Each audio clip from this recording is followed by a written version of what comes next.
Okay, so we are going to install a power adapter for my new RTX 4070 Ti.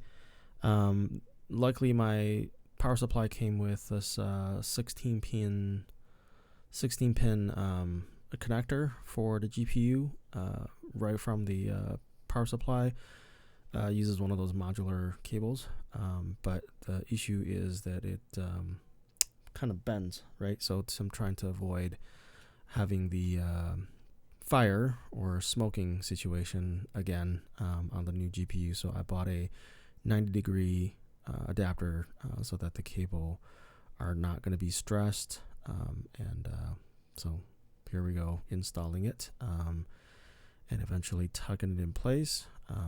So I did, when I connect the connectors, I did hear the clicks on the video card and as part of the connected to part of the cable. So it looks pretty good, pretty sturdy, and so far it's been working good. And that's pretty much it. So yeah,